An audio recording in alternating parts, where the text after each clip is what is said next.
Hello friends, आज मैं आपको कहानी सुना रही हूँ राजकुमारी के रहस्यमयी जादुई आंसू। बहुत समय पहले की बात है। एक खूबसूरत राज्य था जिसका नाम स्वप्नलोक था। इस राज्य की सैर करने वाले लोग उस जगह की सुंदरता और शांति के बारे में हर ओर सुनते थे। स्वप्नलोक का राजकुमार राजा ईश्वरचंद्र का इकलौता पुत्र था और उसकी बहन राजकुमारी अदिति अत्यंत सुशिक्षित और बुद्धिमान थी। लेकिन अदिति में एक अनोखी विशेषता थी। जब वह रोती थी तो उसके आंसू एक चमकीली रोशनी में बदल जाते थे जो जादुई शक्ति से भरपूर होते हैं। कहते हैं कि राजकुमारी के आंसू में एक अद्भुत जादू है। जब भी उसका आंसू किसी दुखी व्यक्ति पर गिरता है, वह व्यक्ति न केवल अपने दुख को भूल जाता है बल्कि उसकी सारी इच्छाएं भी पूरी हो जाती हैं। यही वजह थी कि लोग अदिति की आंखों के आंसुओं को जादुई आंसू के नाम से पुकारते थे। एक दिन एक यात्री बड़े दूर से स्वप्नलोक में आया। वह अपने गांव से भागकर एक बेहतरीन जीवन की खोज में निकला था। लेकिन उसके दिल में एक गहरी उदासी थी। उसने अपने परिवार को खो दिया था और अब उसे उम्मीद नहीं थी कि उसे कभी खुशी मिलेगी। उसने सुना था कि राजकुमारी अदिति अपने जादुई आंसुओं के कारण प्रसिद्ध है। इसीलिए वह उसे देखने की इच्छा के लिए राजमहल की ओर बढ़ा। राजमहल के बाहर एक बड़ा सा झील और बगीचा था जहां अदिति अक्सर जाया करती थी। अजय ने वहां राजकुमारी को देखा। वह सुंदर फूलों के बगीचों के बीच बैठी हुई थी और सबकी समस्याएं सुन रही थी। उसने हिम्मत जुटाई और अदिति से मिलने की गुहार लगाई। अदिति ने उसकी बात ध्यान से सुनी और उसकी आंखों में छिपे दुख को समझा। क्या तुम्हें सचमुच मेरी मदद की जरूरत है? अदिति ने पूछा। अजय ने सर झुकाया और आंसू बहाते हुए कहा, मुझे मेरी खोई हुई खुशी को वापस पाना है। अदिति ने उसकी दुविधा को समझते हुए अपने जादुई आंसू को धरती पर गिराया। अचानक एक सुनहरी रोशनी चारों ओर फैल गई और अजय को अपने परिवार के साथ खुशहाल पल नजर आई। वह रोशनी में डूब गया और उसका दिल खुशी से भर गया। लेकिन जब जादुई आंसू खत्म हुए तो अजय ने देखा कि उसके चारों ओर सब कुछ सामान्य था। उसकी खुशी क्षणिक थी और उसकी खोई हुई खुशी वापस नहीं आई। अजय ने अदिति से कहा, यह सब कुछ अद्भुत था, लेकिन मैंने महसूस किया कि खुशी केवल बाहरी चीजों में नहीं होती, यह तो अंदर से आती है। राजकुमारी अदिति उसकी बातें सुनकर मुस्कुराई। उसने कहा, सच्ची खुशी तो उस क्षण में होती है जब हम अपनी समस्याओं का सामना करते हैं और अपने दिल को सच्चाई से भरते हैं। जादुई आंसुओं की शक्ति सिर्फ एक क्षण की खुशी देती है। असली खुशी स्वयं संघर्ष में होती है। अजय ने महसूस किया कि उसने अदिति के जादुई आंसुओं से कहीं ज्यादा महत्वपूर्ण एक सबक सीखा है। वह अपनी चुनौतियों से लड़ने के लिए मानसिक रूप से तैयार हो गया।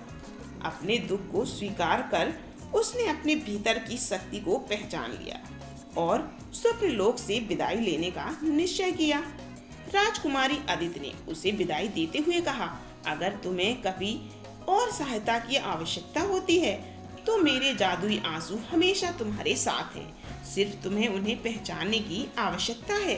अपने मन में उम्मीद की नई किरण लेकर अजय ने अपने गांव वापस लौटने का निर्णय लिया। उसकी आंखों में अब आंसू नहीं थे बल्कि आशा और साहस की चमक थी।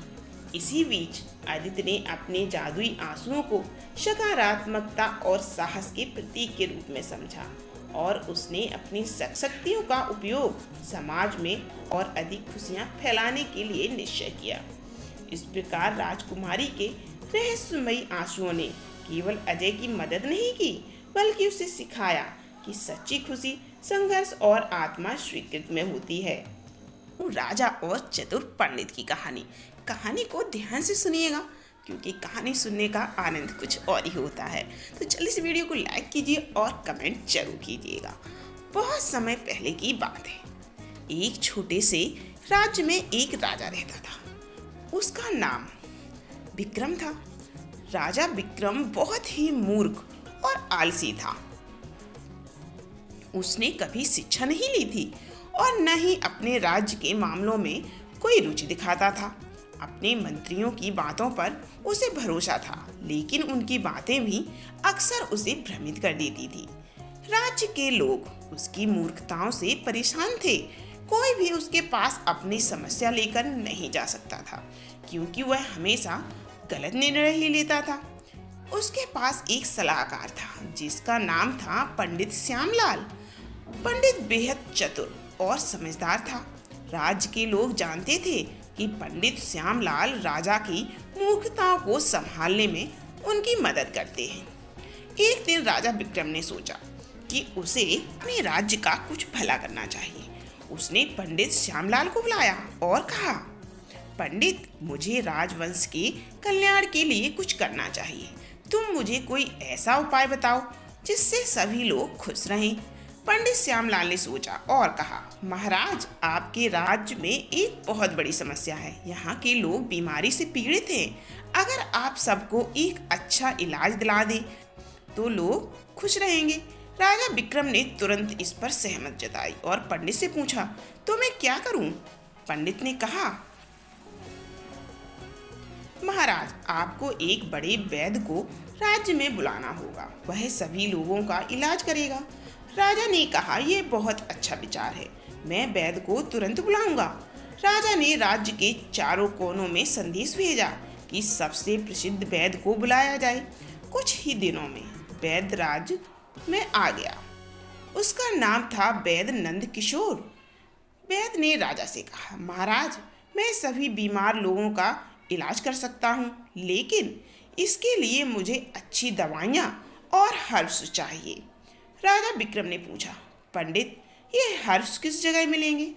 पंडित ने कहा, महाराज, ये हर्ब्स केवल दूर दूर जंगलों में मिलते हैं। हमें वहां जाने के लिए अच्छे कारीगरों की जरूरत पड़ेगी। राजा ने फिर से आदेश दिया कि कारीगरों को तुरंत बुलाया जाए। कुछ दिनों के बाद कारीगर पहुंचे। राजा विक्रम ने कहा, मैं चाहता हूं कि तुम लोग जंगल में जाओ और वैद्य के लिए हर्ब्स लाओ। कारीगर जंगल की ओर चले। उन्होंने बहुत मेहनत की, लेकिन कुछ औषधियाँ प्राप्त नहीं कर सके। वापसी पर उन्होंने राजा से कहा, महाराज, जंगल में बहुत खतरनाक जीव हैं, हम नहीं जा पाए। राजा विक्रम को यह सुनकर गुस्सा आया। उसने कहा, अगर तुम नहीं जा सकते तो मैं खुद ही जाऊंगा। राजा विक्रम ने एक लंबा सफर तय किया, लेकिन जंगल में उसके साथ एक मूर्खता की घटना हुई। वह एक भालू से भिड़ गया और उसे देखकर भागने लगा। भालू पीछे दौड़ा, लेकिन उसे एक ज्ञानी साधु ने बचा लिया। साधु ने राजा से कहा, महाराज, क्या आप जंगल में बिना वजह के घूमते हैं? राजा ने कहा, मुझे औषधि लाने के लिए भेजा गया है। साधु ने मुस्कुराते हुए कहा, मूर्ख होकर आप क्या करेंगे? सच्चा ज्ञान तो वही है जो आप अपने पंडित से सीखें। राजा विक्रम ने साधु की बातें सुनी और समझा कि उसे हमेशा पंडित की बातें सुननी चाहिए। राजा लौट आया और उसने पंडित से कहा, पंडित, मुझे जंगल में जाना बहुत मुश्किल लगा। पंडित ने कहा, महाराज, अगर आप ये सोचेंगे कि समस्या का हल नहीं हो सकता तो मुश्किलें ही रहेंगी। आपको धैर्य और संकल्प के साथ सोचने की आवश्यकता है।